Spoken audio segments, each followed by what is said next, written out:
अस्सलामुअलैकुम व्यूअर्स, मेरा नाम अरसलान शेरा। हम सीख रहे हैं कोरोडा ग्राफिक्स X7 जिसका लेक्चर नंबर 9 है। तो सबसे पहले व्यूअर्स, अगर आप हमारे न्यू विजिटर हैं तो आप हमारी वेबसाइट विज़िट कर सकते हैं lastproductions.blogspot.com। इस पर आके आप लर्निंग पर क्लिक करेंगे तो आपके पास तमाम हमारे जितने भी कोर्सेज़ हैं वो आ जाएंगे। उसके बाद आप कोरोडा को क्लिक करेंगे तो आपके पास यानी उसका वो पेज आ जाएगा जिसके ऊपर तमाम के तमाम लेक्चर्स आपको एक ही पेज पर मिल जाएंगे। अगर आप कैटेगरी वाइज जाना चाहते हैं तो यहाँ पे ट्यूटोरियल्स में आके अगर आप कोरोडा को सिलेक्ट करेंगे तो वहाँ आपको कैटेगरी वाइज मिल जाएंगे। तो व्यूअर्स, इस पेज पर आकर अगर आप हमारे न्यू विजिटर हैं तो ये वीडियो आप ज़रूर देखिए, क्योंकि ग्राफिक्स X7 का इंट्रोडक्शन है तो इससे आपको बहुत ज़्यादा हेल्प मिलेगी इसे समझने में। और ये इसके ऊपर डाउनलोड बटन दिया गया है, इसको अगर आप प्रेस करते हैं तो इसकी मदद से आप इस वीडियो को डाउनलोड कर सकते हैं। उसके अलावा नीचे एक नोट दिया गया है, आप इसको भी पढ़ सकते हैं। और अगर आपको कोरोडा का कोई भी वर्जन चाहिए तो अब यहाँ इस लिंक पर क्लिक करके वो भी ले सकते हैं। इसके अलावा अब तक हमारी 8 क्लासेस लॉन्च हो चुकी हैं। आज हमारी लेक्चर नंबर 9 है जो कि है स्मूथ टूल के ऊपर। वो भी मैं यहाँ पर ऐड कर दूँगा, ठीक है। तो अभी मैंने यहाँ पे उसे अपलोड नहीं किया, इसकी वजह से यहाँ पे ऐड नहीं किया अभी उसे। तो आज लेक्चर नंबर 9 भी हमारे यहाँ पर ऐड हो जाएगा। उसके अलावा व्यूअर्स, हमारे नीचे अगर आप यहाँ पे फॉलो बाय ईमेल के ऊपर अपनी ईमेल लिखकर इसे सबमिट करवा देते हैं और इसे कंफर्म कर देते हैं और हमारे यूट्यूब चैनल को सब्सक्राइब कर लेते हैं तो हम अपने यूट्यूब चैनल पर भी अपनी तमाम की तमाम वीडियोस को अपलोड करते हैं और हमारी वेबसाइट पर जितनी भी न्यू अपडेट्स होंगी वो आप तक बाय ईमेल पहुँच जाएंगी। तो व्यूअर्स, अब स्टार्ट करते हैं हम लोग अपना लेक्चर। तो आज हमारा लेक्चर है जी स्मूथ टूल क्या होता है। तो मैंने आपके सामने एक ऑब्जेक्ट ड्रॉ किया हुआ है, ठीक है। तो आज हम इसका प्रैक्टिकल करेंगे। तो मैंने इसको किस तरह से ड्रॉ किया और बाय हेल्प स्मूथ टूल की हेल्प के साथ आप किस तरह से इसको ड्रॉ कर सकते हैं। तो मैं इसको थोड़ा सा छोटा कर लेता हूँ। छोटा करने के बाद मैं इसको साइड पे रख लेता हूँ। तो टूल्स में अगर हम लोग आएँ तो हम लोग पिक टूल पढ़ चुके हैं। उसके अलावा हमारी लास्ट लेक्चर में हम लोगों ने शेप टूल के बारे में पढ़ा था। तो शेप टूल के नीचे अगर आप देखें तो आपको मिलेगा स्मूथ, ठीक है। तो आज हम स्मूथ टूल के बारे में पढ़ेंगे। तो सबसे पहले अगर मैं यहाँ पर आ जाऊँ जी, रेक्टेंगुलर टूल है, उसके बाद एलिप्स टूल है और उसके नीचे आपको एक टूल दिया होता है जो बेसिकली आपके पास इस तरह से आएगा, जो कि पॉलीगन टूल कहलाता है। इसकी शॉर्ट की वाई है। तो अब अगर मैं इसको क्लिक करूँ तो इसके नीचे एक स्टार का ऑप्शन है, तो मैं इसको क्लिक कर लेता हूँ। इसको क्लिक करने के बाद अपने कीबोर्ड से कंट्रोल प्लस शिफ्ट और उसके बाद अगर आप इसको ड्रॉ करेंगे तो ये बिल्कुल एक्यूरेट इसका यानी कि लेंथ और विड्थ इसकी बिल्कुल एक्यूरेट आएगी। तो इसको सिलेक्ट करने के बाद अगर मैं इसको नीचे रख लेता हूँ तो आप देख रहे होंगे इसके जो किनारे हैं वो बिल्कुल शार्प हैं, यानी कि बिल्कुल नुकीले हैं। लेकिन अगर मेरे इस ऑब्जेक्ट के देखे जाएं तो इस ऑब्जेक्ट में आपको ये स्मूथ मिलेंगे, ठीक है। तो इसी तरह से हम इसके भी स्मूथ करते हैं। उसका क्या तरीकेकार होगा, पहले आपने ऑब्जेक्ट को सिलेक्ट कर लेना है। उसको सिलेक्ट करने के बाद आपने यहाँ से आकर सेकंड में स्मूथ टूल को सिलेक्ट करना है। स्मूथ टूल को सिलेक्ट करने के बाद आपके पास ऊपर इस तरह का टैब आ जाएगा, ठीक है। इस टैब में आपको कुछ चीज़ें बताई गई हैं। इसके फर्स्ट में आपको बताया गया है जी कि आप इसकी जो निब है उसकी विड्थ कितनी रख सकती हैं। अप डाउन के बटन यहाँ पर दिए गए हैं, वैसे भी यहाँ पे वैल्यू दे सकते हैं।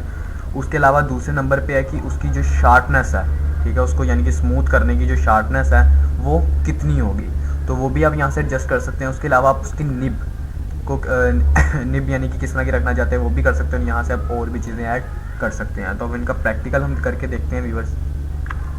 तो हम लोग यहाँ से अगर मैं यहाँ से इसकी निब को फ़िलहाल साइज़ में यही रहने देता हूँ, लेकिन इसकी शार्पनेस मैं थोड़ी सी बढ़ा लेता हूँ।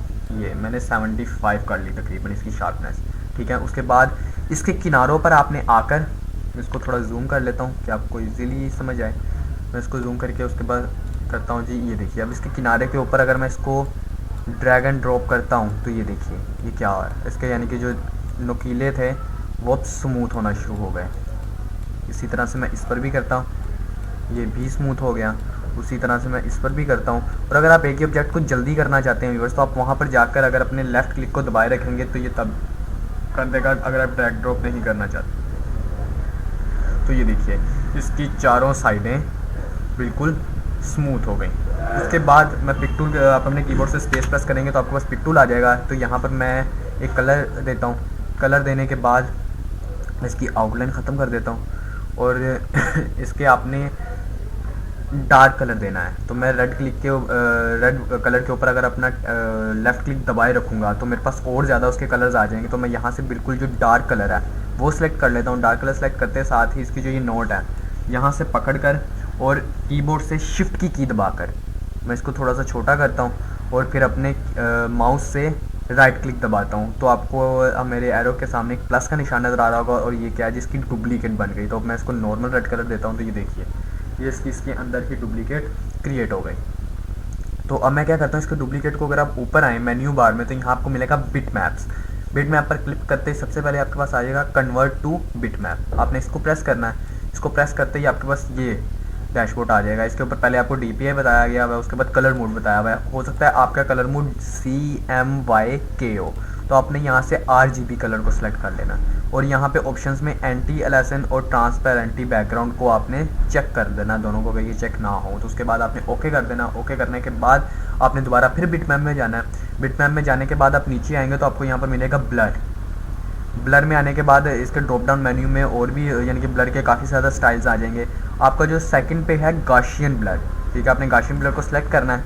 अब ये देखिए ये मुझे यहाँ पर वैल्यू दे रहा है कि मैं इसको कितना यानी कि इसके अंदर कितना यानी कि वो शाइनिंग देना चाहता हूँ। तो मैं यहाँ से इसकी वैल्यू दे देता हूँ कम से कम 30। तो मैंने ये 30 दे दी और इसको ओके कर दिया। ओके करने के बाद अगर मैं बैक पे आता हूँ तो ये देखिए तकरीबन सेम टू सेम वैसा हो गया है। अगर आप चाहें तो इसकी स्मूथ टूल के साथ इसकी शार्पनर इसको और ज़्यादा यानी कि कर सकते हैं। मैंने तो फ़िलहाल थोड़ा सा नॉर्मल सा ही किया है क्योंकि मेरा मकसद सिर्फ आपको यही बताना था कि स्मूथ टूल क्या काम करता है। तो इंशाल्लाह जब हम आगे अपने प्रैक्टिकल्स करेंगे तो उसके अंदर इसका यानी कि एडवांस लेवल का इसको यूज़ करेंगे तो हमें पता चल जाएगा कि ये और भी किस किस काम आता है। फ़िलहाल ये हमारे लेक्चर्स खाली आपको ये बताना है कि कौन सा टूल क्या काम करता है बस। तो आपको ये पता चल गया कि स्मूथ टूल क्या काम करता है। इसके अलावा अगर आपको कोई भी किसी भी तरह का मसला है तो आप हमारी वेबसाइट पर भी हमें कमेंट कर सकते हैं और हमारे यूट्यूब चैनल पर भी हमें कमेंट कर सकते हैं। 24 आवर्स में इंशाल्लाह आपको उसका आंसर मिल जाएगा।